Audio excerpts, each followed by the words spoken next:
जय हिंद, वंदे मातरम। स्वागत है आप सभी का आपके अपने YouTube चैनल है जी के जीएस के भंडारा पर। प्यारे साथियों, आज के इस वीडियो में अगर आप रेलवे की किसी भी एग्जाम की तैयारी कर रहे हैं तो हर एक एग्जाम में साइंस के अति महत्वपूर्ण प्रश्न पूछे जाते हैं और लगातार मैं साइंस के अति महत्वपूर्ण प्रश्नों की सीरीज में आपको करा रहा हूँ। इससे पहले मैं 51 सेट अपलोड कर चुका हूँ, उन्हें अभी तक आप लोगों ने नहीं देखा है तो जाकर के आप लोग देख लीजिएगा। सारे सेट आपको प्लेलिस्ट में मिल जाएंगे और आज का अपना ये सेट नंबर 52 है। तो आप वीडियो को शुरू से लेकर के एंड तक फुल वॉच करना है। कितने प्रश्न आपके सही होते हैं कमेंट बॉक्स में जरूर बता देना।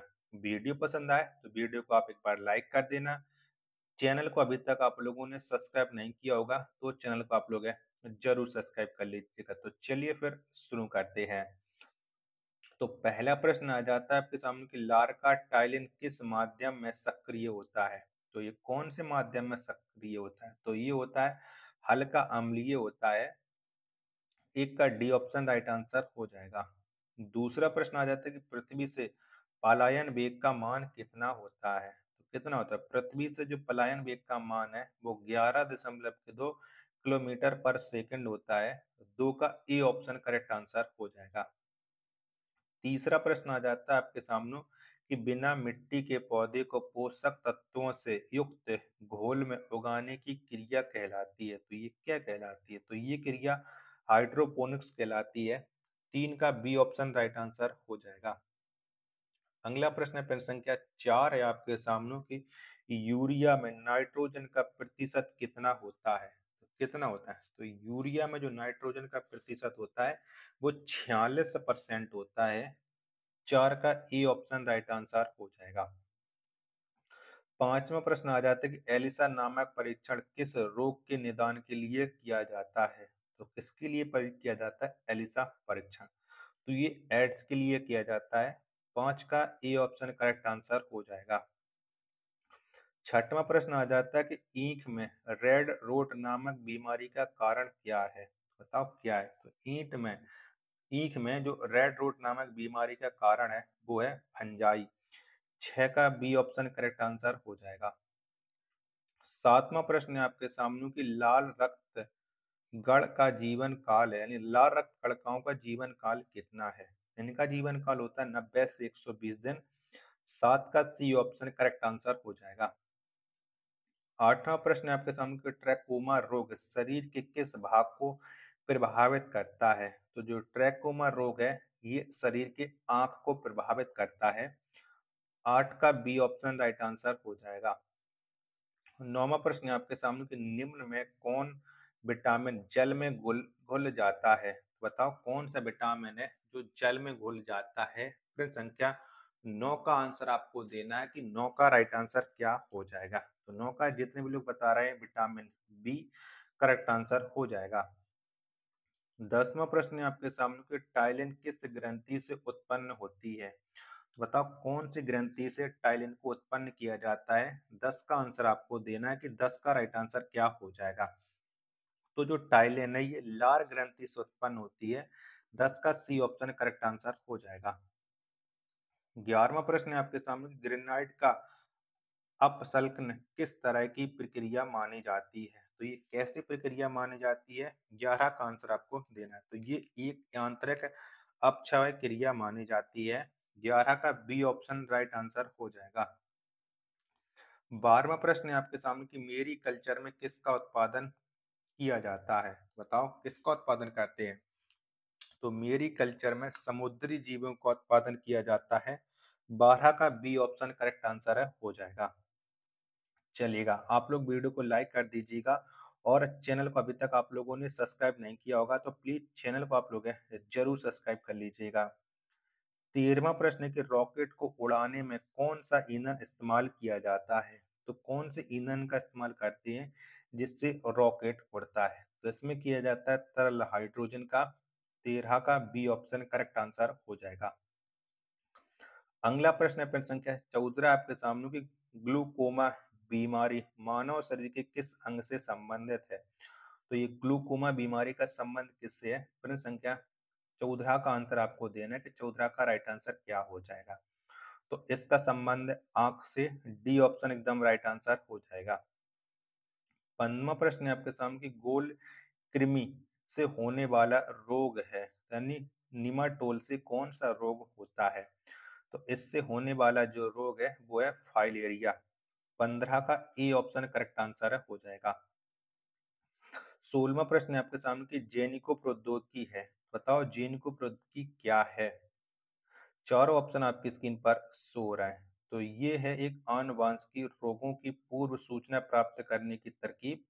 सी ऑप्शन राइट आंसर हो जाएगा।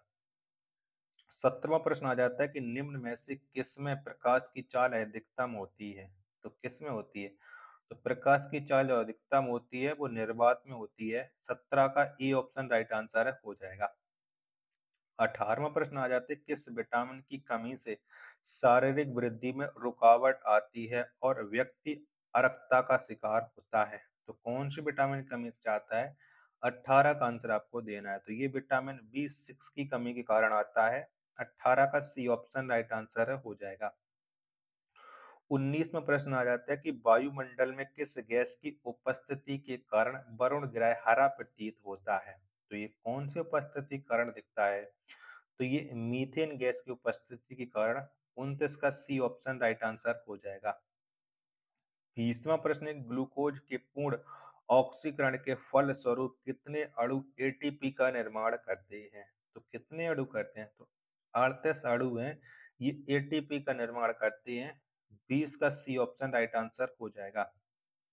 21वां प्रश्न आ जाता है कि मानव चेहरा कितने हड्डियों से बना होता है। तो कितने हड्डियों से बना होता है। तो जो मानव चेहरा है ये टोटल 14 हड्डियों से बना होता है। 21 का सी ऑप्शन राइट आंसर हो जाएगा।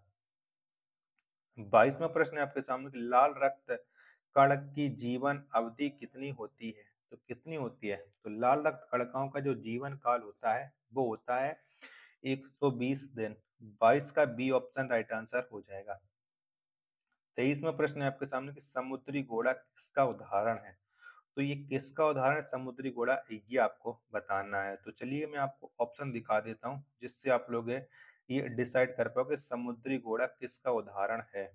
बताओ फटाफट से। तो ये मत्स्य वर्ग का उदाहरण है। 23 का ए ऑप्शन राइट आंसर हो जाएगा। 24वां प्रश्न, खाना न चिपकने वाले बर्तनों में निम्नलिखित में से किसकी एक पतली परत होती है। तो ये किसकी पतली परत होती है। तो ये टेफलॉन की होती है। 24 का बी ऑप्शन राइट आंसर हो जाएगा। 25वां प्रश्न है आपके सामने कि लोहे अयस्क की सबसे उत्तम किस्म कौन सी है। तो कौन सी है। तो लोहे अयस्क की जो सबसे उत्तम किस्म है ये मैग्नेटाइट है। 25 का ए ऑप्शन राइट आंसर हो जाएगा। अगला प्रश्न है प्रश्न संख्या 26 से आपके सामने कि पृथ्वी से हम चंद्रमा के कितने प्रतिशत भाग को देख सकते हैं। हम कितने प्रतिशत भाग को देख सकते हैं। तो हम 59% को देख सकते हैं। 26 का सी ऑप्शन है वो राइट आंसर हो जाएगा। 28वां प्रश्न है आपके सामने खट्टा दूध में उपस्थित होता है। तो बताओ क्या उपस्थित होता है। तो खट्टा दूध में लैक्टिक अम्ल उपस्थित होता है। 27 का ए ऑप्शन राइट आंसर हो जाएगा। 28वां प्रश्न है आपके सामने कि रॉकेट में प्रयुक्त ईंधन कहलाता है। तो ये क्या कहलाता है। तो रॉकेट में प्रयुक्त ईंधन है ये नोदक कहलाता है। 28 का ए ऑप्शन राइट आंसर हो जाएगा। चलिएगा अगला प्रश्न है प्रश्न संख्या 29 है आपके सामने की सीमेंट का जमना कैसी प्रतिक्रिया है। तो कैसी है। तो सीमेंट का जमना यह एक ऊष्माक्षेपी प्रतिक्रिया है। 29 का बी ऑप्शन राइट आंसर हो जाएगा।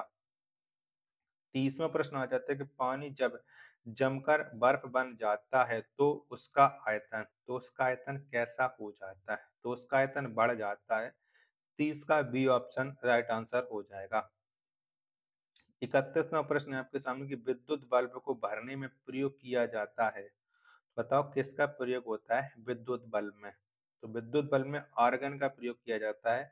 31 का बी ऑप्शन राइट आंसर हो जाएगा। 32वां प्रश्न है कि निम्नलिखित में से वायरस द्वारा कौन सा रोग फैलता है। कौन सा फैलता है। तो वायरस के द्वारा जो फैले जाने वाला रोग है वो पोलियो है। यानी 32 का डी ऑप्शन राइट आंसर हो जाएगा। 33वां प्रश्न है आपके सामने कि सिल्वर पर काला धब्बा किसके कारण उत्पन्न होता है? तो किसके कारण उत्पन्न होता है? तो सिल्वर पर जो काला धब्बा है ये सल्फाइड के कारण उत्पन्न होता है। 33 का सी ऑप्शन राइट आंसर हो जाएगा। 34वां प्रश्न है आपके सामने कि प्लास्टर ऑफ पेरिस का क्या उपयोग है? बताओ प्लास्टर ऑफ पेरिस का उपयोग किस में करते हैं? तो ये शल्य चिकित्सा में होता है, सांचा बनाने में होता है और मूर्तियां बनाने में प्लास्टर ऑफ पेरिस का उपयोग किया जाता है। 34 का डी ऑप्शन राइट आंसर हो जाएगा। आशा करता हूँ कि आपको ये वीडियो पसंद आई होगी, तो वीडियो को आप एक बार लाइक कर देना। चैनल को अभी तक आप लोगों ने सब्सक्राइब नहीं कर रखा होगा तो चैनल को आप लोग जरूर सब्सक्राइब कर लेना। मिलते फिर अपने एक और नेक्स्ट वीडियो के साथ, तब तक के लिए धन्यवाद। जय हिंद, वंदे मातरम।